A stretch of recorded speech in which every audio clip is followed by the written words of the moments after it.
Ah, ok, non c'era.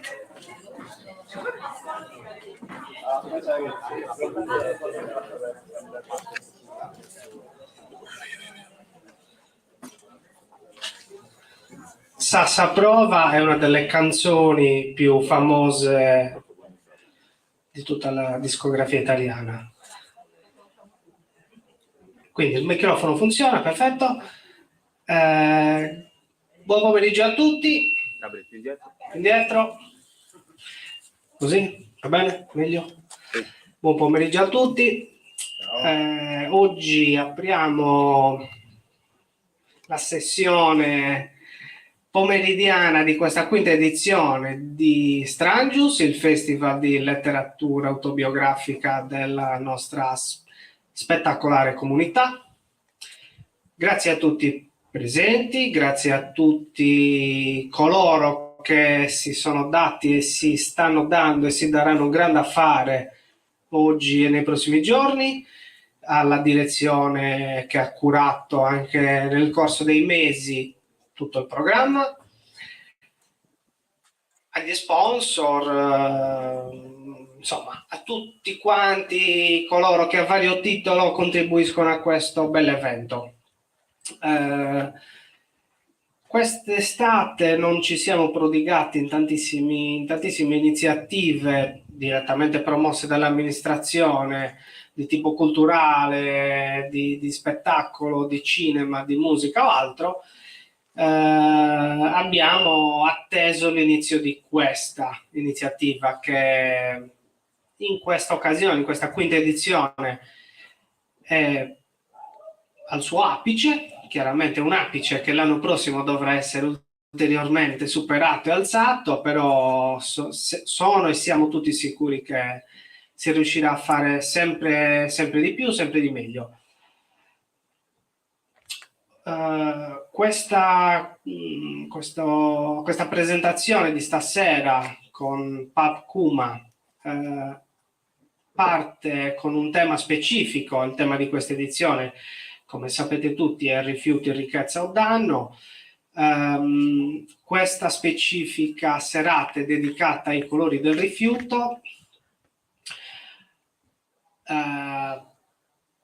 Opinione mia, ma credo e spero condivisa da tutti, rifiutare qualcuno per il proprio colore è qualcosa che squalifica l'essere umano, che squalifica l'intelligenza e lo saper stare al mondo. Oggi trattiamo di questo aspetto qua. L'autore che sarà introdotto e il dibattito sarà coordinato da Federico Serratore. L'autore ci illustrerà la sua opera, Noi italiani neri, storie di ordinario razzismo. L'autore ci porta a riflettere sul fatto che oggi in Italia, ma la Sardegna, come dire, non è di certo immune da questo, ci troviamo a confrontarci, a vivere in una società dove il colore della pelle non è di certo indicazione di denominazione di origine, mettiamola così. Ripenso a quanto ho letto anni fa su quella che era la capacità dei sardi di riconoscersi sulla base degli abiti tradizionali che indossavamo, no? Sul fatto che 60-70 anni fa, a seconda di chi vedevi, dicevi: questo è un allevatore di Fonni, questa è una massaia di Orosei, questo è un agricoltore di Serramanna. Lo vedevi dall'abito, no? Lo riconoscevi da quello. Poi è passato il tempo, abbiamo pensato di riconoscere le persone, di dargli un'etichetta sulla base non dell'abito che indossavano, ma della pelle che ci riveste, e oggi in realtà sbagliamo anche quello. Sbagliamo e ci dobbiamo rendere conto che in questo cercare di codificare, di incanalare questo aspetto estetico, commettiamo dei grandissimi errori e spesso questo nasconde il fatto che cerchiamo di avere delle sicurezze quando in realtà dobbiamo cercare di avere più apertura e anche, come dire, più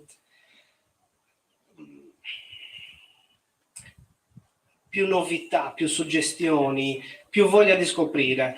Ne parlavamo poco fa, se volessimo inquadrare una persona che di cui tutti noi oggi penso siamo orgogliosi e che potrebbe essere inquadrato in quelle storie che l'autore racchiude nel suo libro, è Mahmood, che ha vinto Sanremo, che è mulatto, che è di origini sarde, che è uno di quegli italiani a cui se non avesse avuto il successo che ha, o fino a quando non ha avuto il successo che ha avuto, tutti gli si rivolgevano chiedendogli: ma tu da dove vieni? No?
Che ogni anno lui ricerca con grande empatia. Quindi per questo credo che sia doveroso soffermarsi e pensare qual è veramente l'importanza della cultura e di quello che il festival vuole trasmettere, ricordandoci che dal festival ci si vuole riallacciare a quello che tempo fa fece il nostro illustre concittadino Vico Mossa nel suo romanzo autobiografico I Cabilli, dove lui stesso si interroga su cosa voglia significare il termine cabillo, quindi ovvero lo straniero, il forestiero, e cercare di capire attraverso la sua esperienza come arrivare al discorso del diverso. Quindi ora siamo qua grazie a questo suo romanzo autobiografico che tutti gli anni ci accompagna, ci arricchisce e ci dà nuovi spunti.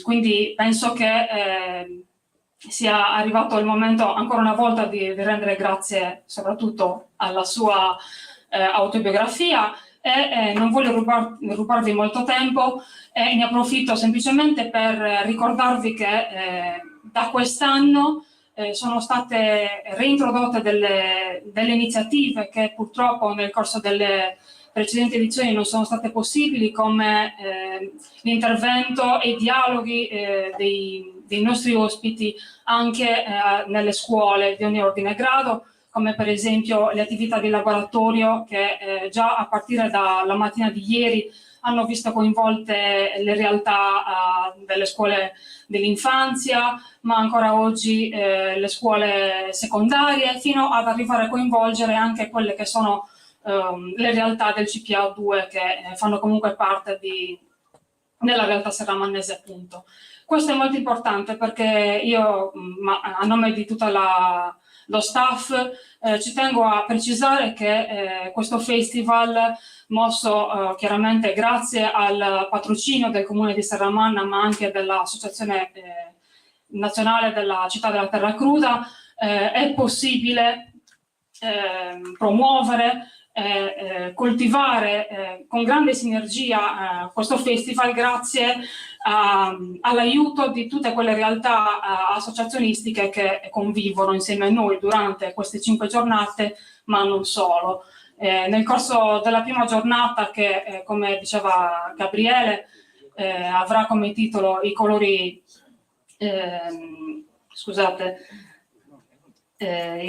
i colori del rifiuto, volevamo dunque esporvi che oltre alla presenza dei due autori che tra pochissimo avrete modo di sentire, verremo accompagnati dall'Associazione di Promozione Sociale Kairos, guidati dal direttore Emanuele Piras, e dalla nostra artista che possiamo notare alla vostra destra, Louise René, che si addentra in una delle sue pitture.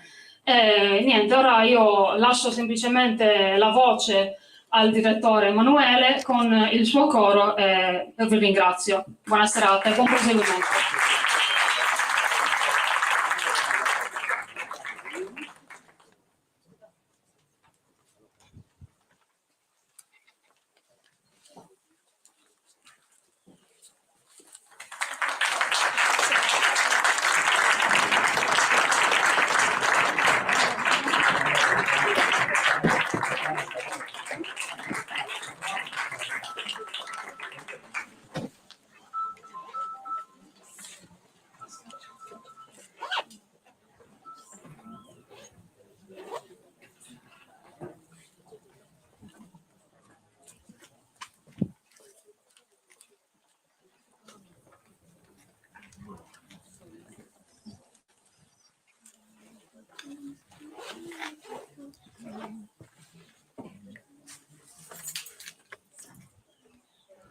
Tu pensi che io sia una selvaggia, mentre tu hai girato il mondo, e questo io lo so, ma dimmi allora perché, se selvaggia chiami me, ci sono tante cose che non sai, tu non sai.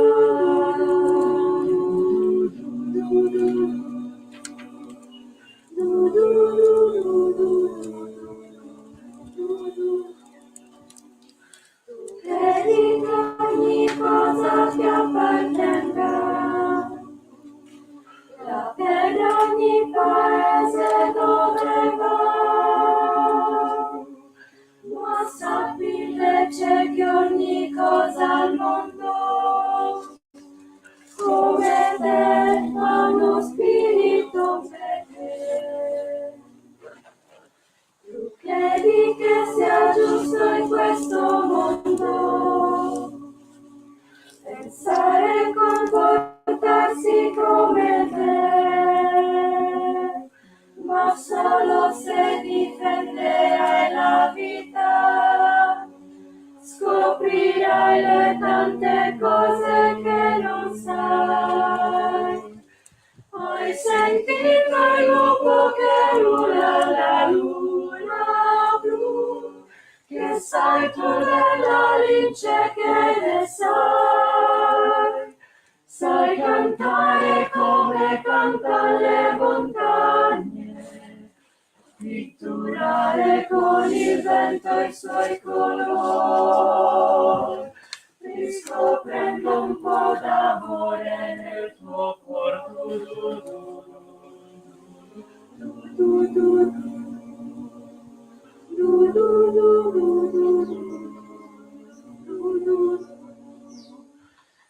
Corri insieme a me nella foresta, fai entrare un po' di sole dentro te, vedrai che non c'è bene più prezioso, e così così la ricchezza scoprirai. Il fiume e l'ambizione, miei fratelli, e gli animali sono amici miei. Insieme nel segreto della vita, in un cerchio che per sempre esisterà.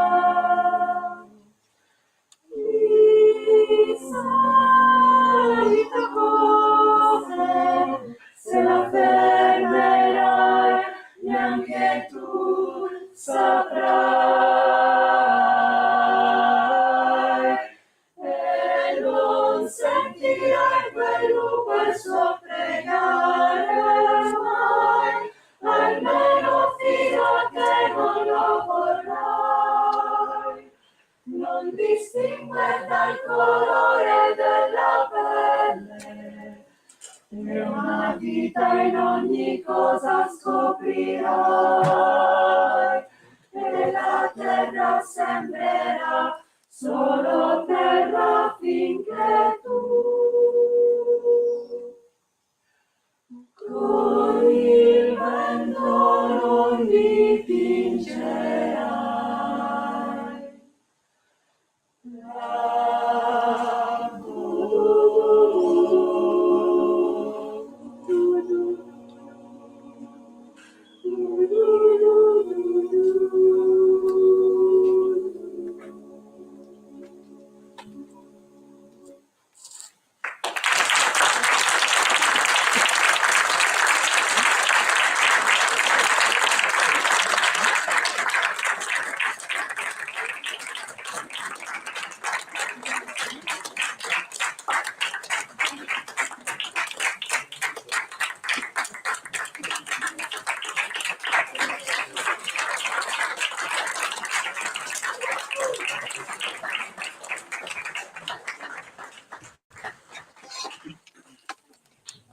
Riprendo un attimo la parola per esporvi qual è il titolo della performance che avete potuto ascoltare ora, I colori del vento.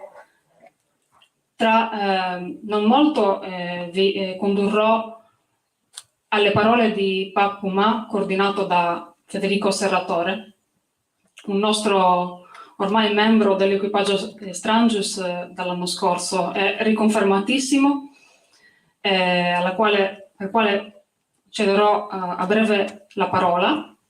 Però prima di questo volevo ricordare a tutti voi che contestualmente allo svolgimento dei dialoghi potrete recarvi anche nelle mostre, volendo, che potrete visitare dalle 17 alle 20 e seguire in diretta dalle sedi espositive i dialoghi.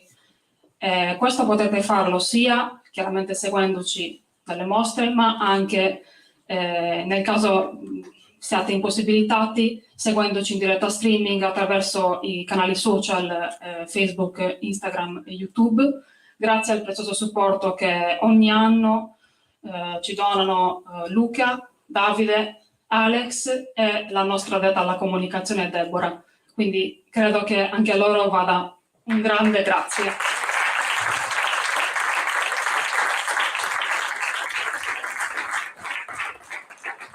Ora cedo la parola a Federico, il nostro ospite attesissimo, e non vi rubo altro tempo. Buona serata e buon proseguimento.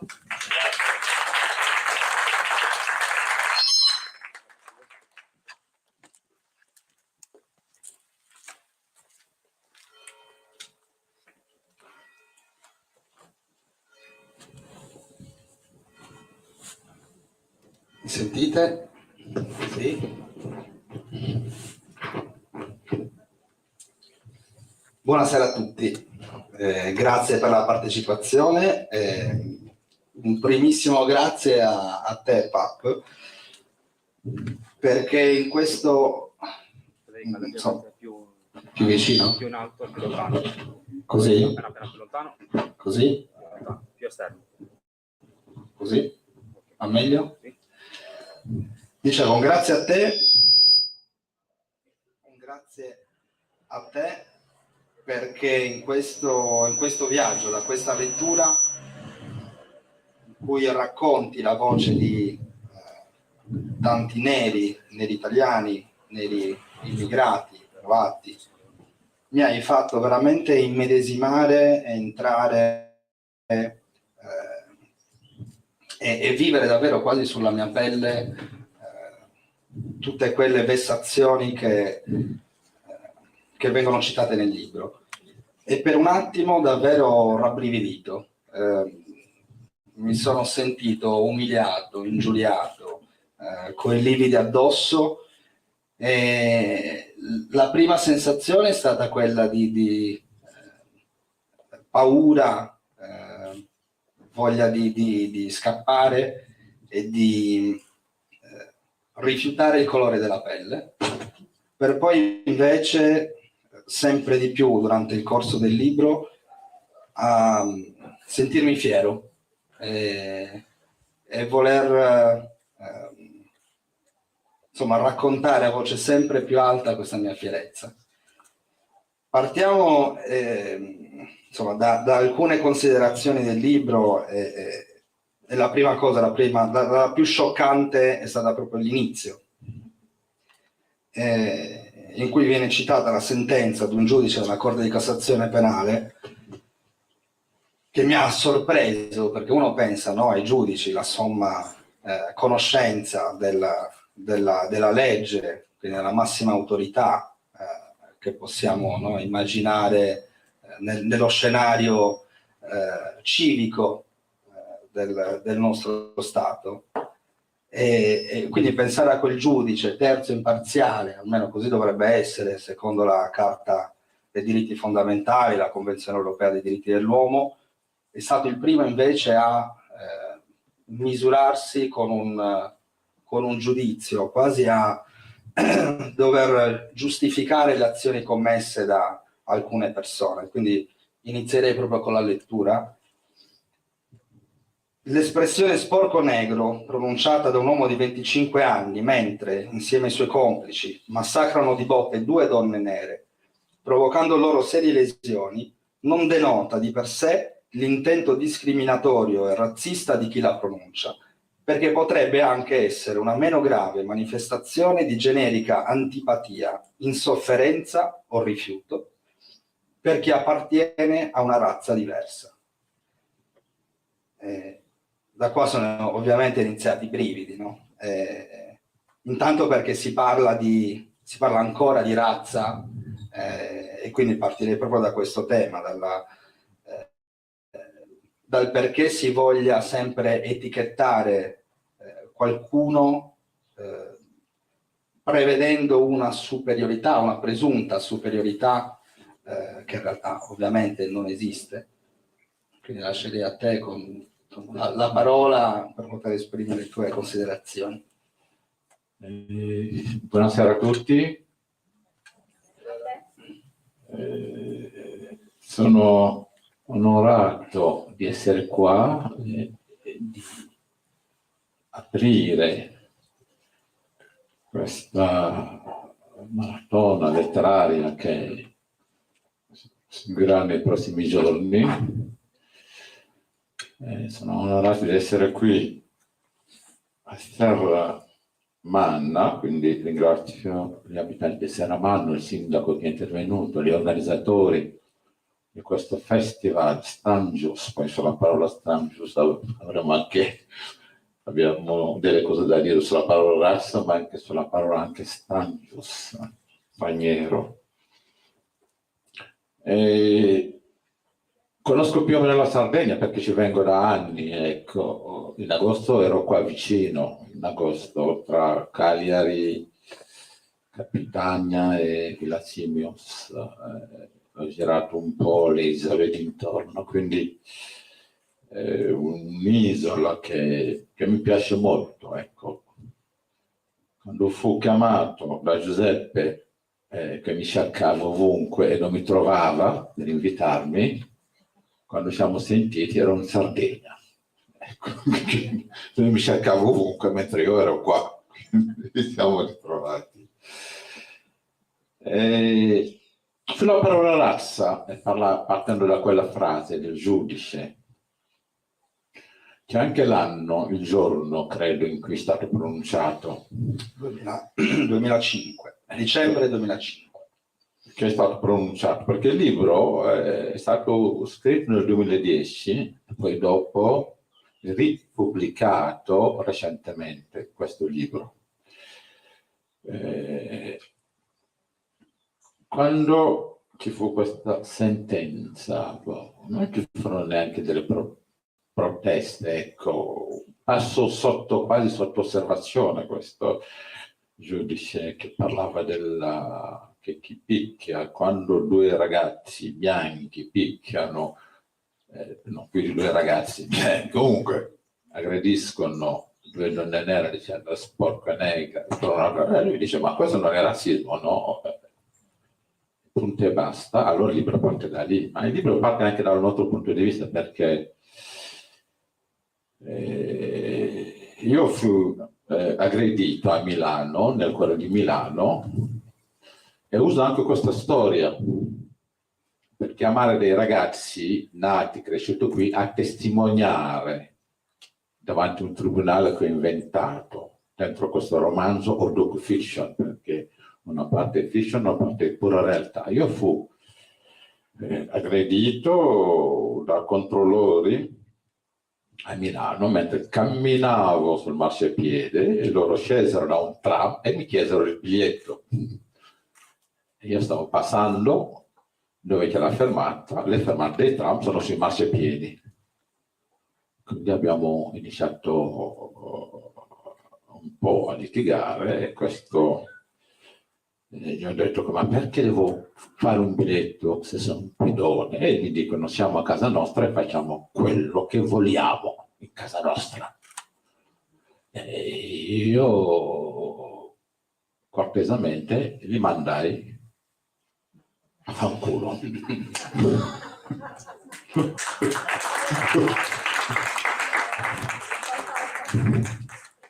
E quindi fui aggredito e finì in ospedale,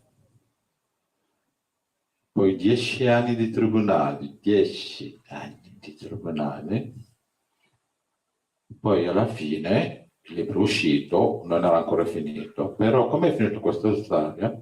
Io fu condannato per aver offeso dei pubblici ufficiali.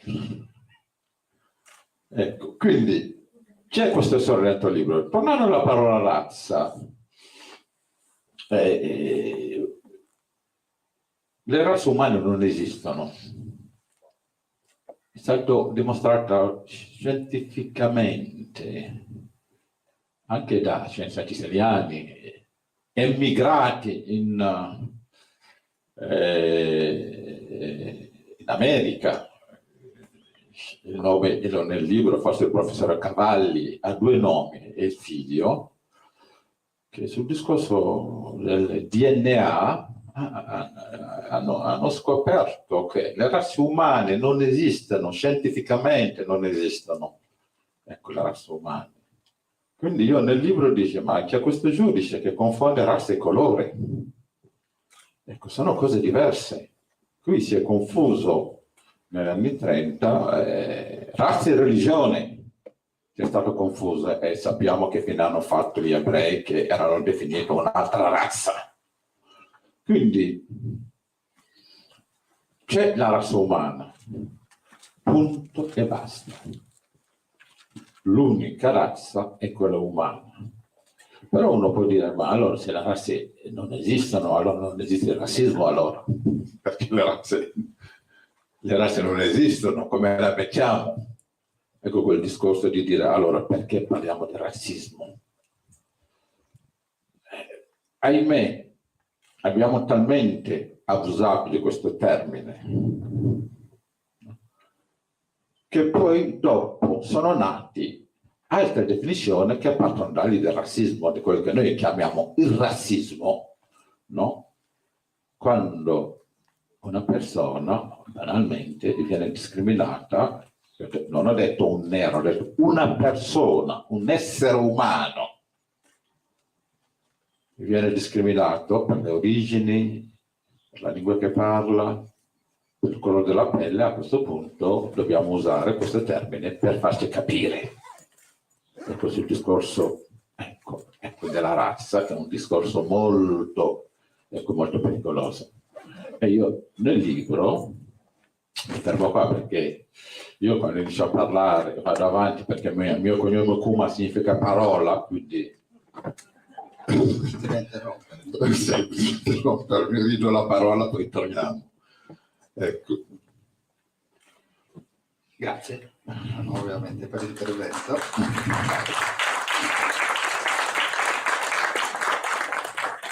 Come dicevi, il libro è stato scritto e pubblicato per la prima volta nel 2010 e poi di recente ripubblicato, senza però apportare alcuna modifica. Quindi tutte le storie che vengono qua raccontate afferiscono a periodi precedenti al 2010. E noi pensiamo, fino ad allora succedevano tutti questi fatti. Oggi invece la situazione è diversa? Assolutamente no. Abbiamo dei casi che forse sono diventati ancora più emblematici, pensiamo al caso di George Floyd negli Stati Uniti, di recente il venditore ambulante, adesso non mi ricordo in che regione, se nelle Marche o dove, è stato brutalmente ucciso a mani nude da un altro signore. Willy, il giovanissimo Willy. Quindi in realtà ci rendiamo conto che l'odio verso il diverso in realtà non è finito, anzi si fa forse sempre più presente, e anche, devo dire, in questo purtroppo, anche insomma, a seguito delle recentissime elezioni, non possiamo certo rimanere e non spendere alcune parole in merito. La nostra futura presidente, probabilmente Meloni, molto vicina alle dichiarazioni di Orban, ungherese, ha parlato spesso durante la sua campagna elettorale o comunque anche in passato di sostituzione etnica, quindi del timore di una sostituzione etnica, come se fossimo come se stessimo correndo un pericolo che la nostra, come viene magari definita la loro razza presuntamente superiore, stia per terminare in ragione di questa invasione di stranieri di tutti i colori, no?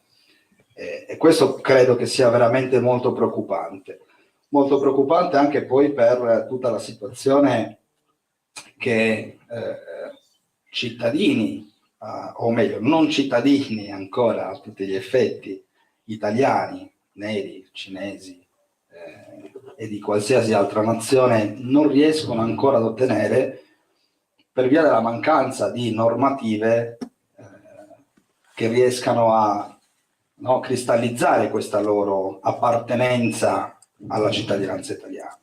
Si combatte ancora per lo Ius Soli, si discute sullo Ius Scholae. Quindi non so quale sia in questo senso il tuo pensiero e come avverta tu questo avvento ulteriore di odio anche da parte della politica, non solo italiana ma europea. Ma la politica purtroppo, perché non bisogna sempre generalizzare, ma di solito nel mondo della politica c'è chi vive di propaganda, ecco, nel mondo della politica che c'è chi vive. Questo non è soltanto il problema italiano, oppure ungherese purtroppo, o un problema dell'Europa. Io lo dico anche nel libro, anche in Africa tra neri, no? Delle persone nere, dove non parlano più di razza,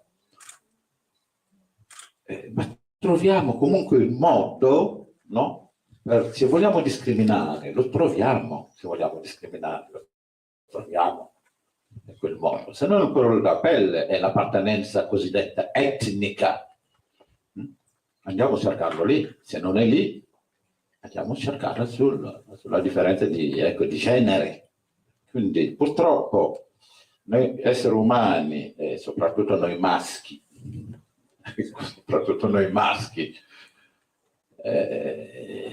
abbiamo tendenza comunque a cercare di sopraffare.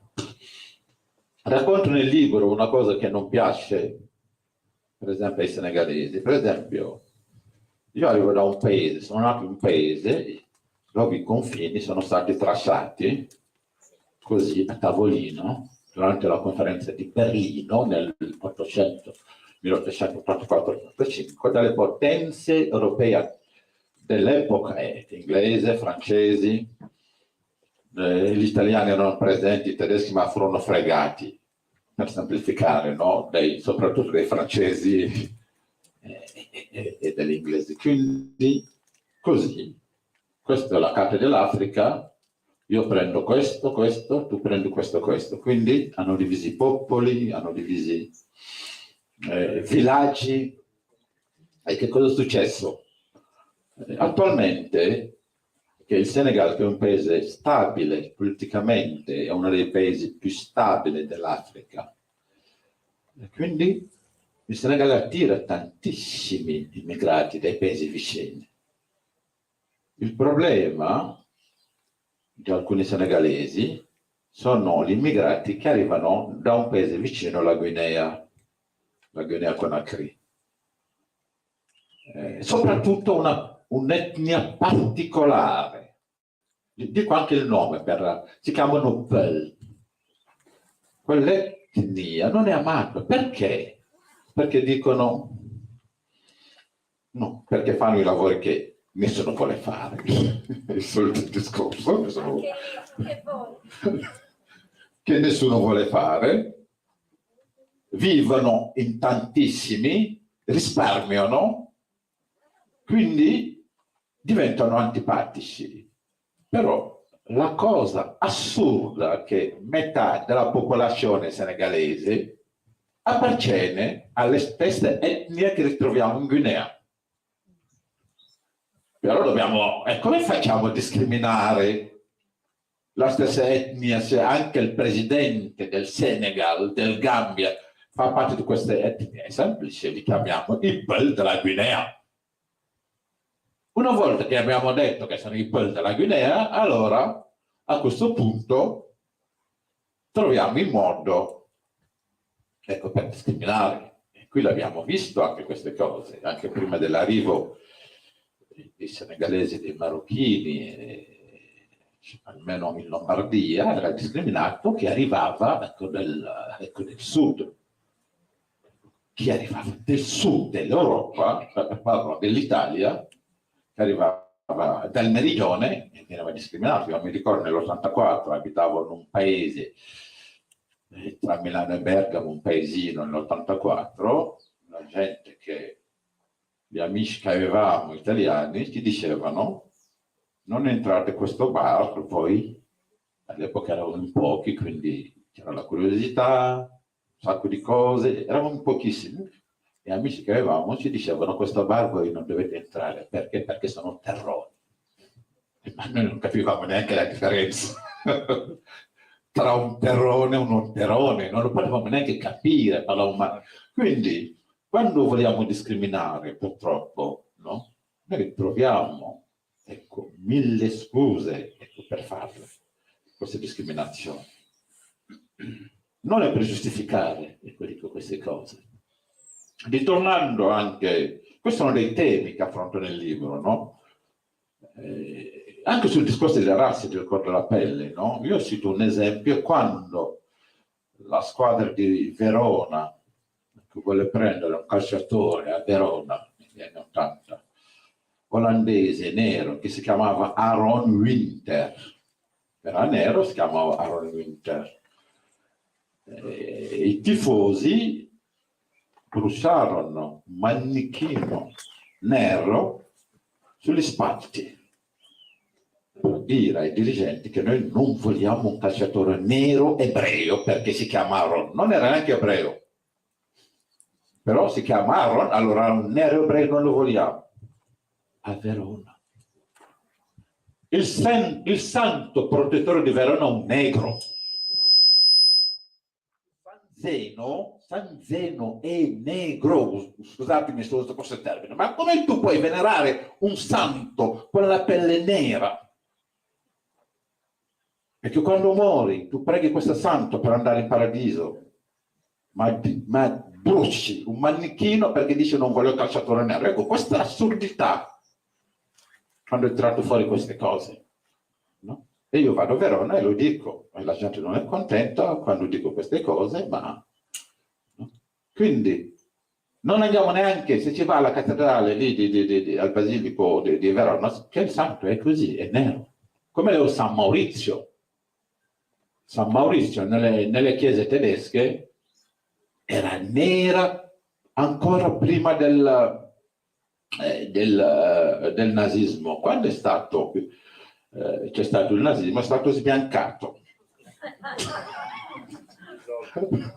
Certo, qua ci parlava di razza ariana, razza pura, che è il santo della maggior parte dei tedeschi, San Maurizio, che è un nubiano, no? Che era come si diceva le cose romane, un soldato romano che si è convertito, San Maurizio. Ne possiamo citare, ecco, di santi, ecco, era questo che dice che, no? Sì, San Maurizio, San Agostino, un berbero, per non dire barbaro, no, per dire. Quindi, io uso un termine, dici sì, ma l'Italia non è che è diventato un paese meticcio con l'arrivo dei senegalesi che si vedono perché sono neri, l'Italia è diventato meticcio da non so quanto tempo, qui c'è dove parlano catalano, non so, perché alghero, e se si va nel sud, in Basilicata, ti parlano Arbrecht, e ti dicono guarda questa montagna, questi sono saraceni, no? Ti dicono in questa montagna sono abitati da saraceni, cioè dagli arabi, ancora oggi che si chiamano Maurizio qualcosa, ma comunque sono discendenti dagli arabi. Ma questa è l'Italia, ed è questo che ha fatto la bellezza dell'Italia. È questo meticciato che ha fatto la bellezza dell'Italia. Io parlo del libro anche di queste cose, no? Noi usiamo il termine bastardo in maniera peggiorativa, no? Quando persone oppure le cosiddette razze sono mescolati. No, è semplicemente un meticciato. È questo che ha fatto la bellezza di questo paese, l'Italia. Quindi possiamo sostenere che la diversità sia sempre una risorsa, che è un po' il tema di oggi, no? Rifiuti, ricchezza o danno. A proposito di Strangius, di straniero, di questo danno, io ho tratto fuori, no, quel discorso attuale del Senegal, dove comunque per un discorso di guerra dei poveri esiste, ma non solo lì. La cosa paradossale, nella mia lingua materna non esiste la parola straniero, non esiste nella mia lingua materna. La parola straniero non esiste, no? Io l'ho scoperto quando facevo leggere delle cose che scrivevo a un attore molto bravo senegalese, cultore della lingua, che si chiama Ahmed Ba, che gira l'Italia. Faccio leggere qualcosa e mi dice perché hai messo la parola straniero riferendoti lì? E gli ho detto sì, sto parlando di stranieri, quando parlavo dei guineani. E lui mi fa, ma non traduci in Wolof la parola straniero? E io dico étranger, mi dici no. Io ti chiedo di tradurmela in Wolof. E io insisto su étranger, mi dici sì, étranger francese. Noi quando vogliamo dire stranieri dobbiamo andarlo a prendere dai francesi che ci hanno colonizzato per dire étranger. Non l'abbiamo la parola, noi abbiamo l'ospite, il gan, l'ospite. Noi oppure il viandante. C'è il viandante, quindi tradizionalmente c'è quello, l'ospite o il viandante, ma la parola straniero non esiste. I primi che hanno iniziato a parlare quella lingua hanno fatto bene, ecco, a ignorare, ecco, questa parola. Perché il lessico è molto importante, il lessico è molto importante sul discorso della convivenza. Parlo anche del lessico anche che viene usato. Va bene, aspetta, sto zitto. No, benissimo. Io sono contento. No, è vero, è bellissima questa circostanza del fatto che non esista la parola straniero, quindi dà sin da subito un senso di accoglienza di tutto ciò che viene da fuori, che noi sicuramente non avvertiamo. Noi dobbiamo, come diceva anche prima il sindaco che ha introdotto, abbiamo sempre la necessità di dover catalogare, etichettare, attribuire una connotazione a tutte le persone che ci stanno intorno. E questo credo che sia una condizione becera della nostra società. E soprattutto mi ricollego, si parla tantissimo spesso anche con aneddoti divertenti. Si parla tantissimo di calcio, quindi vengono citati tantissimi sportivi e quindi sembra quasi che noi italiani, ma credo non solo noi italiani, ma anche spesso all'estero in misura magari ridotta a seconda delle diverse nazioni, andiamo a etichettare lo straniero anche in base a quello che è il suo status. Il calciatore ricco, famoso, bello, bravissimo, non è un nero, è un nero giusto, cioè uno del quale non bisogna essere, nei confronti del quale non bisogna essere razzisti, ma anzi, grazie a lui vinciamo le Coppe dei Campioni, vinciamo gli scudetti. Quindi lui sì, tutti gli altri no, sono diversi, tu sei diverso rispetto a loro.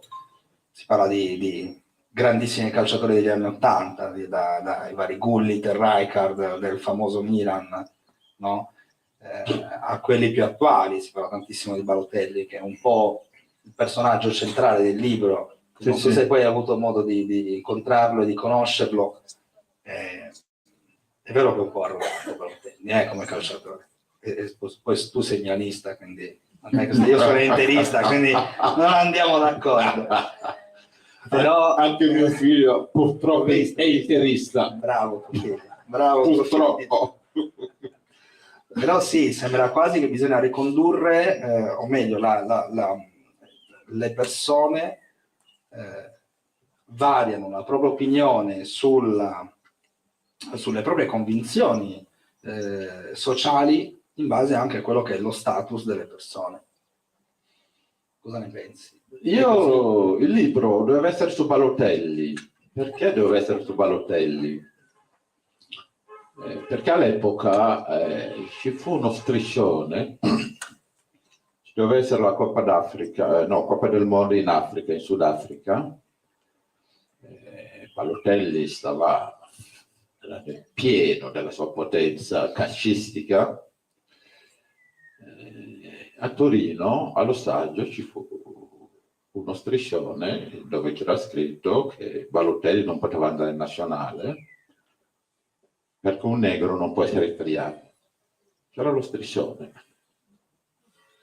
Allora io ho voluto partire da Balotelli, ho cercato di contattarlo, però la sorella che si occupava, anche la casa editrice all'epoca Baldini e Castoldi, l'ha contattata la sorella che non ha risposto, quindi io ho dovuto cambiare, perché devo farlo proprio sul discorso della cittadinanza dei ragazzi nati qua, partono da Balotelli. Nel fatto hai detto una cosa importante: Balotelli è arrogante, perché tanti sono basati su quello, per dire che sì, perché lui è un provocatore, lui è un quello, lui è un quello, lui è così fatto, lui è un difetto. E io mi sono fatto la domanda, ma perché un italiano non deve essere arrogante? Se è nero arrogante, allora non merita di essere italiano. È questo che stavo dicendo. Io sono andato a toccare questo punto. Perché un nero italiano deve essere per forza simpatico? È questo. Io sono andato a puntare. Perché un nero italiano non può essere un ladro? No? Se troviamo i ladri anche al Parlamento, no? Che non hanno bisogno, che sono strapagati. No? Il fatto dove io sono andato a puntare era anche quello, no? Si può essere italiani simpatici come si può essere italiani stronzi, punto e basta. E perché lo può essere un bianco e non lo può essere un nero, o per un cinese o per un musulmano? È questo che sto dicendo anche nel libro. L'essere scelto in italiano esula da tutte queste cose. Ci può essere italiani e mafiosi? No? Allora ci può essere italiani e avere dei difetti, e questo non perché tu sei nero, sei italiano, non puoi avere dei difetti. È su quello che io puntavo, senza difendere, senza cercare di difendere anche queste cose. È questo che sto dicendo. No, perché i giornalisti che cosa dicevano quando Balotelli veniva insultato e gli rispondeva? È colpa sua. Lo insultavano anche perché ha la pelle nera e lui rispondeva. E io dicevo, ma proviamo a scendere uno stadio, facciamo il carattere che vogliamo e veniamo bersagliati da banane e da un sacco di cose, no? Io ogni tanto leggevo anche delle cose su Balotelli, arrivava a Milano, un ragazzo giovane, pieno di soldi, va all'aeroporto di Linate, parcheggia in terza fila e diventa una notizia. Mentre ci sono i vigili che hanno dato la multa, ma diventa una notizia. Balotelli ha parcheggiato in seconda fila. No? Ecco, andare a puntare su questo e facendo confusione col discorso della cittadinanza. E quello che vive Balotelli, al di là del suo carattere, e questo anche lo dico, lo vivono anche altri ragazzi e ragazze. Io nel libro, per parlare, ecco, dell'aggressione che avevo subito, ho inventato questo tribunale dove venivano a testimoniare dei ragazzi italiani neri o metisci nati qua. E li lasciavo parlare e mettevo le loro parole. Uno di questi ragazzi, all'epoca aveva 29 anni, è stato adottato in Africa quando aveva forse 29 giorni. E lui il suo problema, dicevo col ragazzo, è che è di una famiglia borghese, quindi il padre ha una bella macchina e dice, ma io quando prendo la macchina e la guido, quando mi fermano, mi chiedono dove l'hai rubato questa macchina. Se tiro fuori la mia patente, c'è scritto Matteo, nome italiano, Fraschini, mi dicono, ma come fai a chiamarti Matteo Fraschini se sei nero? Il ragazzo mi diceva, ma io me ne andrò via. Alla fine se n'è andato via dall'Italia. A novembre l'ho incontrato a Dakar. Lui dice, no, io sono in Africa, dove nessuno mi chiede queste cose. Andate a vivere in Africa. Un altro dice anche sull'origine, il discorso che faceva il sindaco. Il problema non è la domanda da dove vieni, no, non è questo il problema, perché noi tutti siamo curiosi. La curiosità, quando vediamo una persona, abbiamo bisogno anche di conoscere, di chiedere. No, non è la domanda, tu da dove vieni, non è questa la... Tutti possono farlo, ma anche io lo faccio. E quando io mi devo fermare quando faccio delle domande, quando io chiedo a un ragazzo da dove vieni, mi dice Cagliari, perché vuole dirmi quello. Ma da dove sei origine? Cagliari. E c'è un ragazzo che nel libro che dice queste cose, gli chiedono ma da dove arrivi? E lui dice Monza. No, proprio tu, le tue origini, Monza. E gli chiedono ma tua madre di dov'è? E mia madre è Pianzola. Il ragazzo mi dice mia madre è Pianzola. E gli dice tuo padre? Mio padre è senegalese. Ah, allora non sei italiano. Tu sei senegalese, ma lascialo scegliere. Bisogna sapersi fermare. Non dico non fare la domanda, ma sapersi fermare a un certo punto. E soprattutto, se noi non ci conosciamo, siamo incontrati al bar, prendiamo un caffè, hai la curiosità di chiedere da dove arrivi, e io ti dico, io arrivo. E quel ragazzo, quando mi raccontava questo, non aveva neanche mai messo piede in Africa. Non conosceva neanche. No? Il problema, ripeto, è quello di insistere, non quello di chiedere della curiosità, no? Oppure quello di negare. Quando un ragazzo dice io ho una figlia adottiva,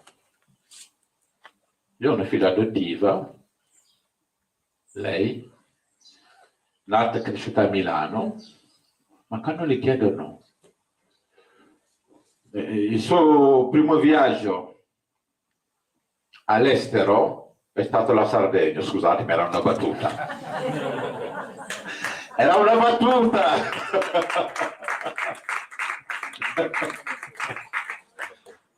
Quindi, quando gli chiedono, ma tu dove sei? E lei, 14 anni, cosa dice? 13, di Milano.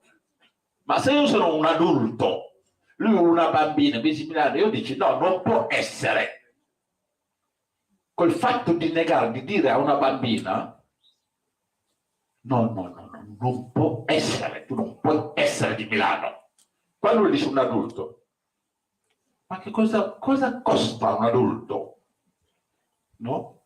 Se chiede a una bambina che non conosce da dove arriva, se siamo a Milano, lei non dice neanche di Milano, lui dice da Porta Venezia.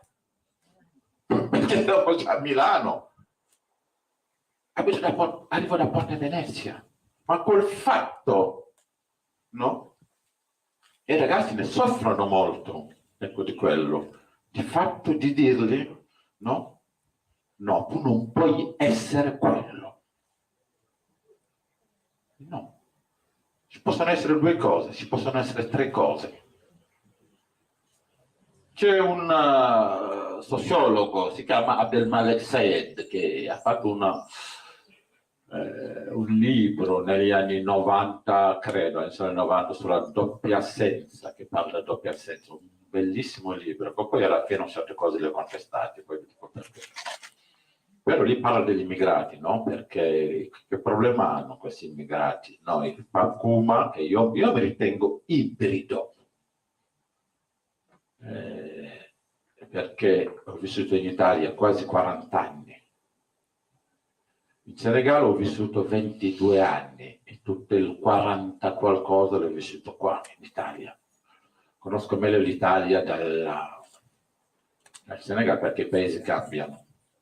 E lui parla di questa doppia assenza perché dice, e lui parla di immigrati, non parla di figli della migrazione di immigrati, lui dice che sei considerato sempre straniero dove vivi e quando torni a casa ti considerano italiano o francese, ma non più, ed è vero. Ecco quell'aspetto che definisco. Io ho fatto un'altra teoria, non della doppia assenza, ma della doppia presenza. Perché io non sono assente 2 volte, io sono presente 2 volte. Perché quando sono qua, se voglio, posso comportarmi come tutti gli italiani. Ecco, se voglio. Anzi, posso comportarmi da perfetto milanese che ti passa sotto il naso senza dirti ciao. No, così però diventa antipatico. Non ci piace. Se voglio. Ecco, quindi, sì, perché uno vive in un posto, acquisisce anche gli aspetti negativi, positivi, no? Quindi, ho la fortuna di aver imparato italiano, anche se l'ho imparato da grande, di capire la cultura italiana, una parte della storia italiana. E quando vado lì, e quando torno, posso tranquillamente parlare nella lingua che tutti parlano, comportarmi, se voglio, come tutti si comportano, almeno così credo. Quindi io sono presente, sia qui sia lì, io non sono assente da nessuna parte. Contestato solo quell'aspetto. Forse questa è una mia illusione, perché qui, se dico sono italiano perché ho vissuto qui, mi guardano perché sono nero. Lì, quando dico non sono cambiato, sono rimasto senegalese, mentre parlo, come vedete, sto parlando come un italiano, il linguaggio del corpo mi tradisce, mi dicono, ma tu da dove arrivi? Anche se parlo la stessa lingua, vestito uguale, no? Però parlo, no? Ma anche nel... per esempio, io sto parlando di Milano, che conosco meglio, no? La gente si parla senza toccarsi. Lì quando vado, la gente quando ti parla, anche se non ti conosce, ti tocca. E se mi tocca io faccio così. Perché ho perso questa abitudine, allora notano subito che io c'è qualcosa, usa questo termine provocatorio, c'è qualcosa di strano. Anche se non gli dico, no, che non vivo qui da non so quanti anni. In ogni caso io lo considero una doppia presenza, una doppia appartenenza. Ma anche quei ragazzi, anche se non parlano la lingua dei genitori, no? Non dobbiamo negarli, dobbiamo dargli anche quello, quel fatto di essere ibridi. Abbiamo ascoltato.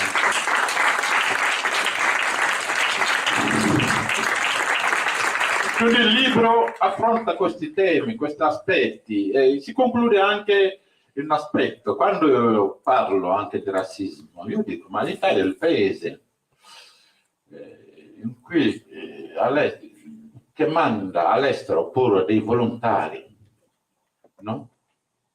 Delle persone che vanno in Uganda, per dire, no? Nel Sudan del Sud, nei paesi, nei posti più disgraziati del mondo, a sacrificare la propria vita, ecco, per altri popoli, per gente di un'altra religione, no?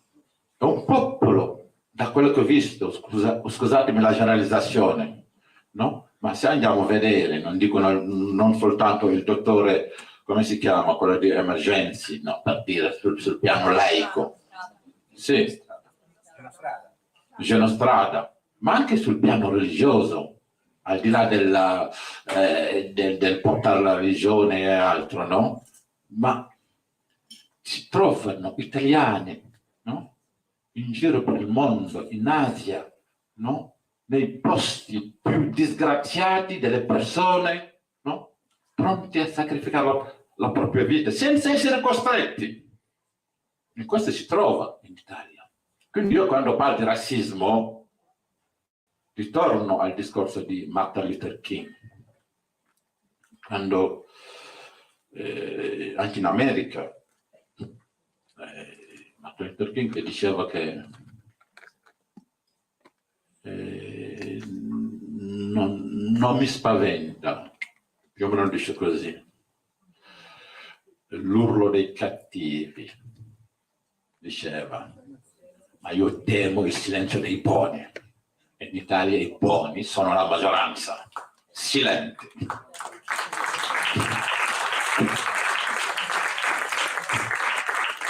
Ecco, il libro parla di quello, ecco, di appartenenza, perché quei ragazzi nati, cresciuti qui, amano questo paese, lo amano profondamente, perché ci parlo, perché sono i miei figli, perché sono i miei nipoti, perché l'incontro anche all'estero, in America, l'incontro in Francia o in Germania, quando l'incontro, i ragazzi che sono partiti, quando parlano dell'Italia, parlano della loro terra, anche se non hanno la pelle nera. Amano questo paese. E quest'amore, e questa è la conclusione, cos'è l'italianità, per quanto si ama anche questo paese, fa parte dell'essere italiano. Sì, quello che dice è un po' questo, come si misura il senso di appartenenza a uno Stato, a una nazione, e poi arrivi a queste conclusioni. Quindi, no, benissimo anche intanto tutta la storia, l'ultima parte del libro, come in tutti i libri, c'è sempre una storia d'amore, ci vuole un po' di... no? C'è una storia d'amore. Sì, no? sì. È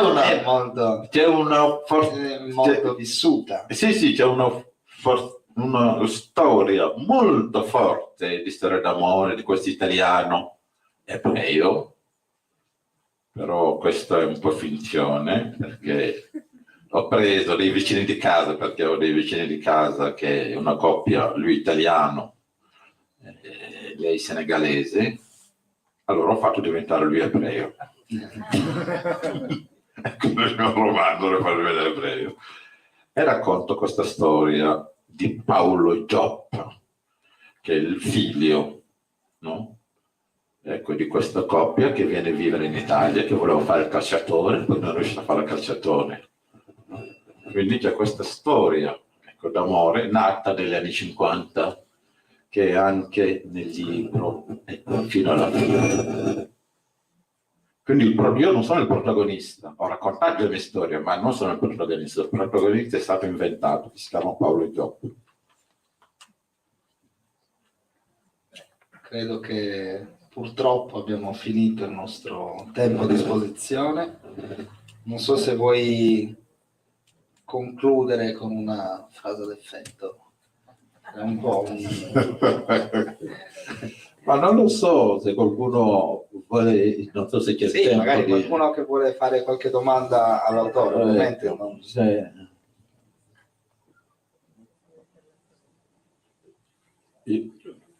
Io dico solo una cosa, no? Quando si parla dell'Italia, io mi ricordo, però non vorrei buttarlo nella politica, perché abbiamo iniziato parlando comunque di politica, è normale parlarne. Quando Berlusconi era presidente del Consiglio e raccontava delle barzellette, parlava della culona, e io che viaggio molto, quando andavo o in Marocco, o in Francia, o anche in Senegal, o negli Stati Uniti, ma fino in Argentina, quando andavo, la gente mi tirava fuori le battute di Berlusconi per ridere. Io non ridevo. Perché non ridevo? Perché io quando sono all'estero, no? Io divento anche l'ambasciatore. Se sento qualcuno parlare male dell'Italia, io non mi metto a secondare questa persona. Ah, Berlusconi ha detto, vostro Berlusconi ha detto questo, per ridere, e io lascio cadere. Non rido, perché era andare fuori e ridere dell'Italia, perché si ridevano di Berlusconi all'estero, in Francia o altro, era ridere dell'Italia, e questo non mi andava. Quindi non ridevo. Quindi io posso essere qua a parlare quando siamo tra di noi, a criticare, a dire, a costruire. Quando sono fuori, no? Non sono cavoli loro. Ecco. Io così.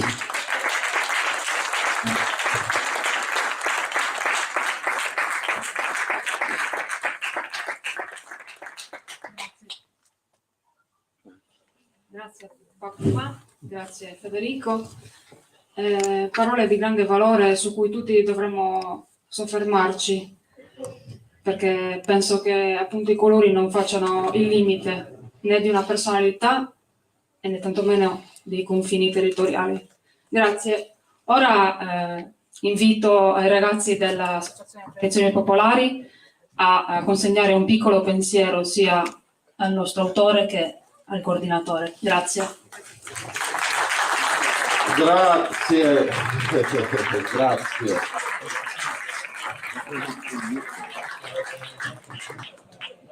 Diciamo che abbiamo la pittrice lì che si sta dando da fare, io farei un applauso anche a lei, anche se non ha finito.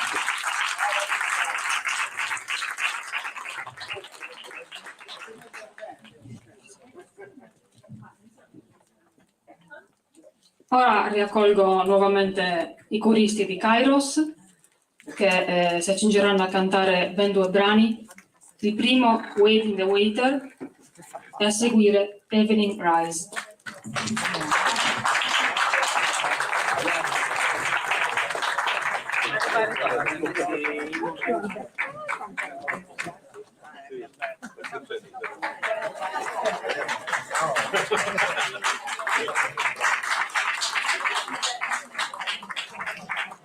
Bravissimo ragazzi.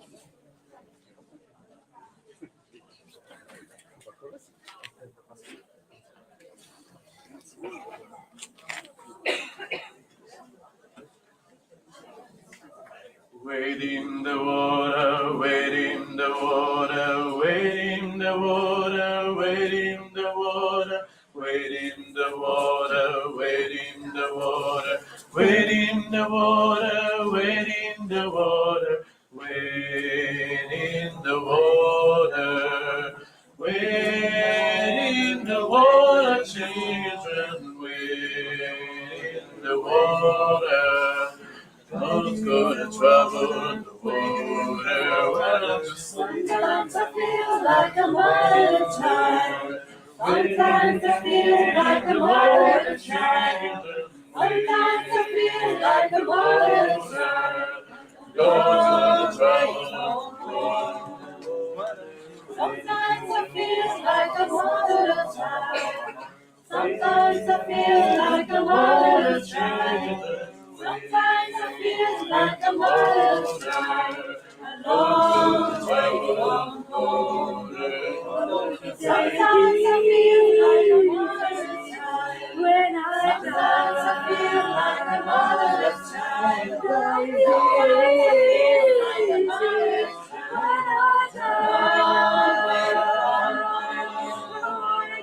When I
Io